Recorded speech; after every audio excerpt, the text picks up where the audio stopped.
नमस्कार। आकाशवाणी से प्रस्तुत है समाचार संध्या।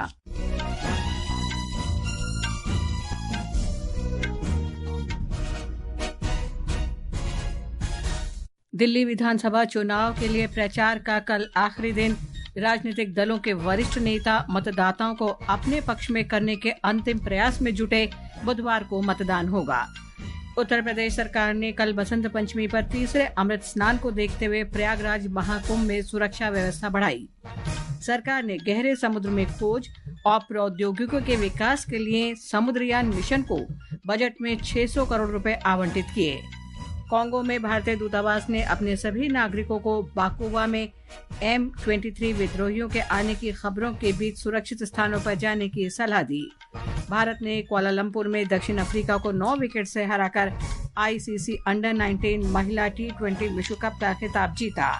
और आशी चौकसी ने देहरादून में राष्ट्रीय खेलों में महिलाओं की 50 मीटर राइफल थ्री पोजीशन में राष्ट्रीय रिकॉर्ड बनाया।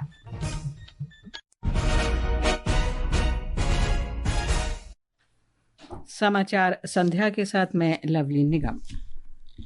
दिल्ली विधानसभा चुनाव के लिए प्रचार में अब केवल एक दिन शेष है।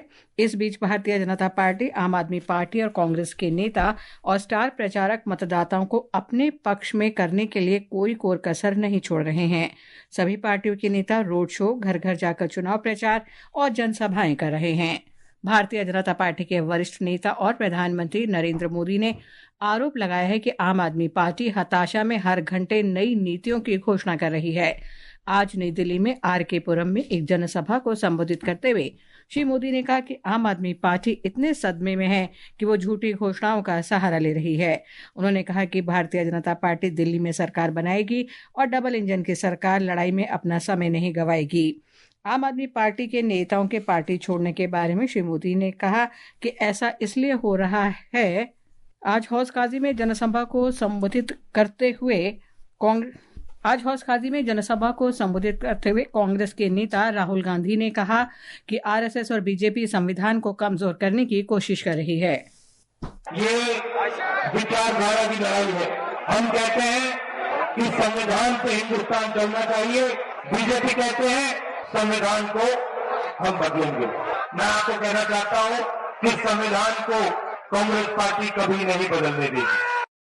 आज आम आदमी पार्टी के नेताओं को पार्टी छोड़ने के बारे में श्री मोदी ने कहा ऐसा इसलिए हो रहा है क्योंकि वो जनता में विश्वास खो चुकी है। उन्होंने कहा कि इस पार्टी का जनता के सामने खुलासा हो रहा है।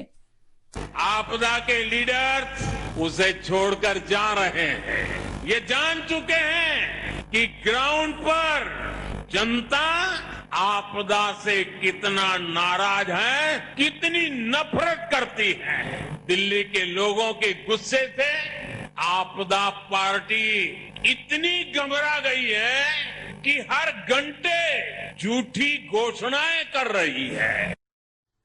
इस बीच आम आदमी पार्टी के संयोजन अरविंद केजरीवाल ने मुख्य चुनाव आयुक्त को पत्र लिखकर भाजपा कार्यकर्ताओं और दिल्ली पुलिस के अधिकारियों के खिलाफ कार्रवाई करने की मांग की है। खुलेआम लोगों पे हमले करवाए जा रहे हैं, खुलेआम लोगों को पीटा जा रहा है। पुलिस को निर्देश है कि पुलिस कोई कार्रवाई नहीं करेगी। इस तरह की ढेरों घटनाएं रिपोर्ट की गई हैं, इसके ढेरों वीडियो आए हैं। पुलिस वहीं मौजूद थी और जो पीड़ित व्यक्ति है उसी को गिरफ्तार करके उसी पे 4 केस झूठे थोप देती है। कांग्रेस नेता प्रियंका गांधी ने दावा किया है कि चुनाव नजदीक आते ही आप और भाजपा ने अचानक महिला मुद्दों पर ध्यान केंद्रित कर दिया है। मोदी जी खुद को ईमानदार बताते हैं, केजरीवाल जी खुद को ईमानदार बताते हैं और ये खेल है इनका, मैं ईमानदार हूँ वो चोर है, और इसी खेल में ये सारा चुनाव प्रचार वो खत्म करते। आप तो अच्छी तरह से जानते हैं कि दोनों का काम यही है कि देश का ध्यान ये इधर उधर भटकाएं ताकि असली समस्याओं की बात नहीं हो।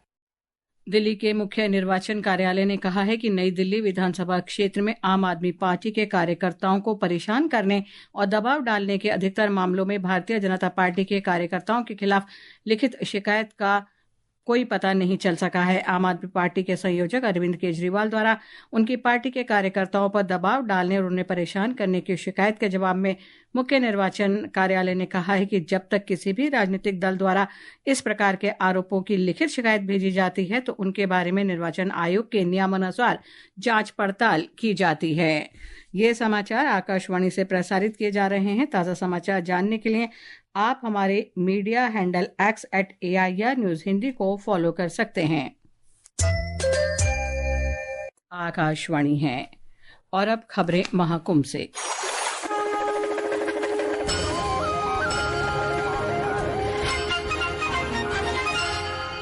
उत्तर प्रदेश सरकार ने प्रयागराज में महाकुंभ क्षेत्र में सुरक्षा प्रबंध बढ़ा दिए हैं। कल बसंत पंचमी के अवसर पर तीसरे अमृत स्नान के मद्देनजर सुरक्षा के व्यापक प्रबंध किए गए हैं। मुख्यमंत्री योगी आदित्यनाथ ने अधिकारियों को निर्देश दिया है कि सुरक्षा प्रबंध में किसी प्रकार की चूक नहीं होनी चाहिए। सुरक्षा श्रद्धालुओं की सुख सुविधा सुनिश्चित करने के लिए अर्धसैनिक बल सहित 50,000 से अधिक पुलिसकर्मी तैनात किए गए हैं। हमारे संवाददाता ने बताया कि सुरक्षा बंदोबस्त को चुस्त दुरुस्त कर रखने के लिए महाकुंभ क्षेत्र को VIP वर्जित क्षेत्र बनाया गया है। महाकुंभ मेला क्षेत्र में श्रद्धालुओं की सुरक्षा के लिए राज्य सरकार ने नई सिरे से कार्य योजना लागू की है। भीड़ वाले क्षेत्रों को चिन्हित कर अतिरिक्त सुरक्षा बलों की तैनाती की गई है। इसके अलावा श्रद्धालुओं के आने और जाने के लिए अलग अलग मार्ग निर्धारित किए गए हैं ताकि वे आसानी से पवित्र स्नान कर सकें। वहीं मेला क्षेत्र में सभी प्रवेश मार्गों पर सिविल पुलिस के साथ पैरामिलिट्री फोर्स के जवानों की तैनाती की गई है। श्रद्धालुओं की सुरक्षा सुनिश्चित करने के लिए प्रत्येक मार्ग पर मजबूत बैरिकेडिंग की गई है। इसके अलावा लोगों की भारी संख्या को कंट्रोल करने के लिए शहर में 88 होल्डिंग एरिया बनाए गए हैं। श्रद्धालुओं के मार्गदर्शन के लिए सभी रास्तों और घाटों पर साइनेज लगवाए गए हैं। हेलीकॉप्टर, ड्रोन और CCTV के माध्यम से मेला क्षेत्र की निगरानी की जा रही है। दीपेंद्र कुमार, आकाशवाणी समाचार, प्रयागराज। कल साधु संतों के अखाड़े की पारंपरिक शोभा यात्रा श्रद्धालुओं के लिए मुख्य आकर्षण का केंद्र होगी। 13 जनवरी को शुरू हुआ महाकुंभ 26 फरवरी को महाशिवरात्रि तक जारी रहेगा। अब तक लगभग 35 करोड़ श्रद्धालु संगम में स्नान कर चुके हैं।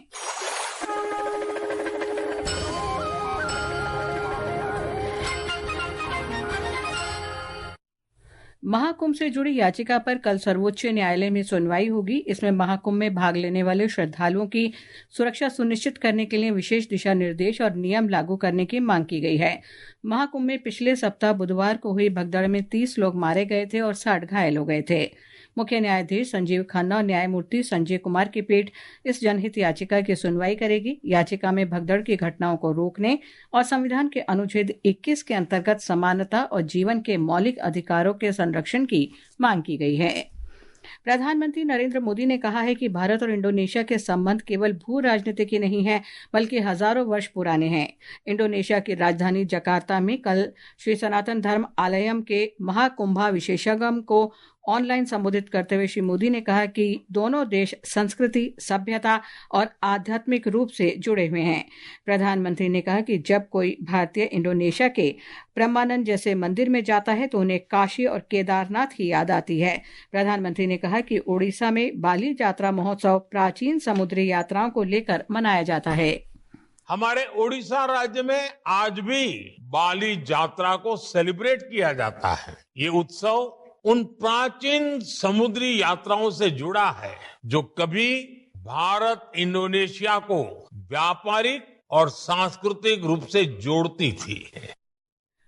वित्त मंत्री निर्मला सीतारामन ने भारत की महत्वाकांक्षी डीप ओशन मिशन के लिए 600 करोड़ रुपए का प्रावधान किया है। इस आवंटन से समुद्रयान मिशन के अंतर्गत समुद्र में खोजबीन के लिए वैज्ञानिकों को विशेष रूप से तैयार पनडुब्बी में भेजने के कार्यक्रम में तेजी आएगी। एक रिपोर्ट। यह मिशन समुद्र की गहराई से संबंधित मानचित्र और संबंधित प्रौद्योगिकी को विकसित करेगा। इससे समुद्र में 6000 मीटर तक की गहराई को नापने के लिए पनडुब्बी में वैज्ञानिक भेजे जाएंगे। राष्ट्रीय सागरीय प्रौद्योगिकी संस्थान चेन्नई ने इस पनडुब्बी को तैयार किया है। पहले इसे इस वर्ष 500 मीटर गहराई तक भेजा जाएगा और वैज्ञानिक समुद्र में खोजबीन करेंगे। बाद में अगले वर्ष इस पनडुब्बी को 6000 मीटर की गहराई तक भेजने का प्रयास किया जाएगा। वित्त मंत्री ने पृथ्वी विज्ञान मंत्रालय की पहल मिशन मौसम के लिए 1329 करोड़ रुपए का प्रावधान किया है। इसे मौसम का सटीक अनुमान व्यक्त करने में मदद मिलेगी। समाचार कक्ष से नेहा गोस्वामी। केंद्रीय प्रत्यक्ष कर बोर्ड सीबीडीटी के अध्यक्ष रवि अग्रवाल ने कहा है कि बजट में 12 लाख रुपए प्रतिवर्ष की आय पर कर न लगाने की घोषणा और कर स्लैब में बदलाव से 90% से अधिक व्यक्तिगत करदाताओं को नई कर व्यवस्था अपनानी चाहिए। संसद में कल बजट प्रस्तुत होने के बाद आज एक साक्षात्कार में उन्होंने कहा कि सरकार कर व्यवस्था में किसी प्रकार की दखलंदाजी नहीं चाहती है। ये समाचार हमारी वेबसाइट www.newsonair.gov.in और हमारे न्यूज़ ऑन एआईआर ऐप पर भी उपलब्ध हैं। कांगो में भारतीय दूतावास ने बुकावू में रहने वाले भारतीय नागरिकों को सुरक्षित स्थानों पर जाने की सलाह दी है।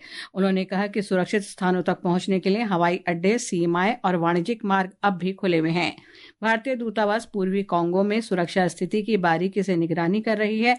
दूतावास ने सभी भारतीय नागरिकों से आग्रह किया है कि वे सभी आवश्यक पहचान और यात्रा दस्तावेज हमेशा अपने साथ रखें।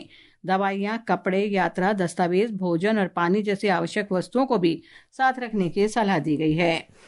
संस्कृति मंत्रालय ने आकाशवाणी के सहयोग से आज नई दिल्ली में आकाशवाणी भवन में विशेष शास्त्रीय संगीत कार्यक्रम हर कंठ में भारत का शुभारंभ किया। ये कार्यक्रम 16 फरवरी तक प्रतिदिन सवेरे 9:30 से 10 बजे तक आकाशवाणी के 21 केंद्रों से सीधा प्रसारित किया जाएगा। कार्यक्रम का उद्घाटन संस्कृति मंत्रालय के सचिव अरुणीश चावला और प्रसार भारती के मुख्य कार्यकारी अधिकारी गौरव द्विवेदी ने किया। आकाशवाणी से विशेष बातचीत में संस्कृति मंत्रालय के सचिव अरुणीश चावला ने कहा कि हर कंठ में भारत युवा कलाकारों को अपनी प्रतिभा दिखाने का मंच प्रदान करेगा। इसके तहत जो हमारे यंग कलाकार हैं जिन्हें पुरस्कृत किया गया है, उन्हें मौका दिया जाएगा कि हर क्षेत्र में अपनी अपनी कलाओं के अनुसार और अपने दक्षता और अपने एरिया के अनुसार जो है वो परफॉर्मेंस दे सकें। कंठ में भारत के माध्यम से देश भर में हमारी जितनी क्लासिकल, फोक और उस तरह के जो हमारी परफॉर्मिंग आर्ट्स हैं और जो हमारा म्यूजिक है, उन सभी को प्रसारित किया जाएगा। प्रसार भारती के मुख्य कार्यकारी अधिकारी गौरव द्विवेदी ने कहा कि ये पहल लगभग 600 से अधिक कलाकारों को प्रतिभा दिखाने का अवसर प्रदान करेगी। आकाशवाणी की महानिदेशक प्रज्ञा पालीवाल गौड़ ने इस पहल की प्रशंसा करते हुए कहा कि यह संस्कृति मंत्रालय का अनूठा प्रयास है। भारत ने आईसीसी अंडर-19 महिला T20 क्रिकेट विश्व कप का खिताब लगातार दूसरी बार जीत लिया है। कुआलालंपुर में आज फाइनल में भारत ने दक्षिण अफ्रीका को 9 विकेट से हराया। भारतीय टीम ने 83 रन का लक्ष्य 12वें ओवर में ही हासिल कर लिया। उत्तराखंड में राष्ट्रीय खेलों में निशानेबाजी में मध्य प्रदेश के आशी चौकसे ने महिलाओं की 50 मीटर राइफल 3 पोजीशन में नया राष्ट्रीय रिकॉर्ड बनाते हुए स्वर्ण पदक हासिल किया। तैराकी में कर्नाटक के श्रीहरि नटराजन ने पुरुषों के 100 मीटर बैक स्ट्रोक में और दिल्ली की भव्या सचदेवा ने महिलाओं की 1500 मीटर फ्री स्टाइल में स्वर्ण पदक जीता। मुंबई में भारत ने इंग्लैंड को 5वें अंतिम T20 क्रिकेट मैच में 248 रन का लक्ष्य दिया है। अभिषेक वर्मा ने T20 में दूसरा सबसे तेज शतक लगाते हुए 135 रन बनाए। अंत में मुख्य समाचार एक बार फिर। दिल्ली विधानसभा चुनाव के लिए प्रचार का कल आखिरी दिन। राजनीतिक दलों के वरिष्ठ नेता मतदाताओं को अपने पक्ष में करने के अंतिम प्रयास में जुटे। बुधवार को मतदान होगा। उत्तर प्रदेश सरकार ने कल बसंत पंचमी पर तीसरे अमृत स्नान को देखते हुए प्रयागराज महाकुंभ में सुरक्षा व्यवस्था बढ़ाई। सरकार ने गहरे समुद्र में खोज और प्रौद्योगिकी के विकास के लिए समुद्रयान मिशन को बजट में 600 करोड़ रुपए आवंटित किए। कांगो में भारतीय दूतावास ने अपने सभी नागरिकों को बाकुआ में M23 विद्रोहियों के आने की खबरों के बीच सुरक्षित स्थानों पर जाने की सलाह दी। भारत ने कुआलालंपुर में दक्षिण अफ्रीका को 9 विकेट से हराकर आईसीसी अंडर-19 महिला T20 विश्व कप का खिताब जीता। और आशी चौकसे ने देहरादून में राष्ट्रीय खेलों में महिलाओं की 50 मीटर राइफल 3 पोजीशन में राष्ट्रीय रिकॉर्ड बनाया। इसके साथ ही समाचार संध्या का ये अंक समाप्त हुआ। नमस्कार।